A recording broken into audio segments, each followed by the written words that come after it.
পুরনো মানে যুবরাজের যেখানে মানে যৌবরাজ্যে উপনীত করবার জন্য যেখানে তাকে মানে ইয়ে করা হয়, আনুষ্ঠানিক পদ্ধতিতে নেওয়া হয়, এটা এখন হয়েছে গার্লস স্কুলের আপনার ছাত্রীবাস। তার সামনে দেখবেন বিরাট বড় মানে ইয়ে আছে, গেট আছে। আগে মহারাজও এখানে বসে এই চিলড্রেন্স পার্কে দুর্গাপূজার ভাষণ দেখার জন্য উপস্থিত হতেন, বেশি সময় থাকতেন না। এখন দেখা গেল আমাদের সারা রাজ্যে যখন ক্ষুধার্ত মানুষের যন্ত্রণা, কিসের উৎসব? পয়সা ছাড়া উৎসব হয় নাকি? গ্রামের মানুষ শহরে আসে না, শহরের মানুষ বাজারে যায় না, গাড়ি ঘোড়া শূন্য শুনশান এরকম জায়গায় আমাদের মন্ত্রীরা এখানে ফুর্তি করছেন, আগরতলা নাচাগানা করছেন, কার্নিভেল কেমন না? তাহলে এই যে অবস্থাটা চলছে, এরা বুঝতে পারছে যে এটা করেও হবে না, তাই তারা কি করছেন? এখন দেখা যাচ্ছে বিজেপি হিন্দু মুসলমানের মধ্যে বিরোধ বাঁধাবার চেষ্টা করছে। তারা এটা বুঝতে পারছে যে এভাবে প্রতারণা করে, ভোট জালিয়াতি করে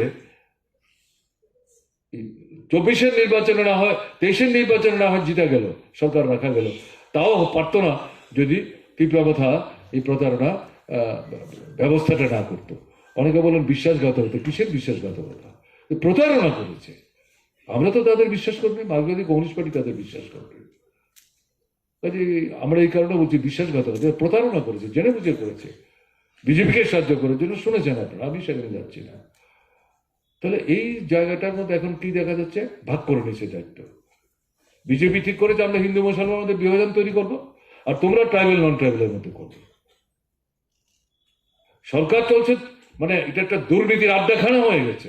পয়সা ছাড়া অফিসে কাছারিতে কোনো সার্টিফিকেট কাগজপত্র কিছুই নাকি বের করা যায় না।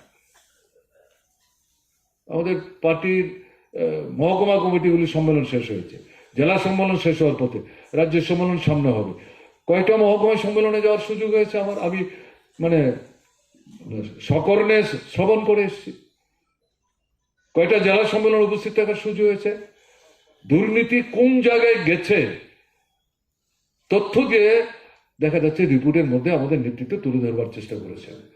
মানে এগুলো আমরাও সবটা জানতাম না, এই চলছে। অন্যদিকে এডিসি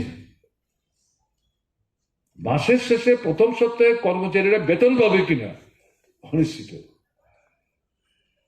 রাস্তাঘাট, জল, কল, স্কুলে মাস্টার নাই, হাসপাতালের প্রয়োজনীয় সংখ্যক ডাক্তার নাই, নার্সের সংখ্যা কম, আপনার স্বাস্থ্যকর্মী কম, ওষুধপত্র নাই, বিদ্যুৎ নাই, জলের কল চলে না, সেচের কল চলে না।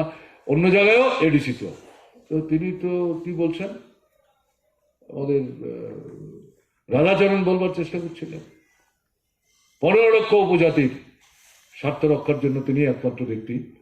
এই একদল নেতাও দেখা যাচ্ছে একই, কেমন না?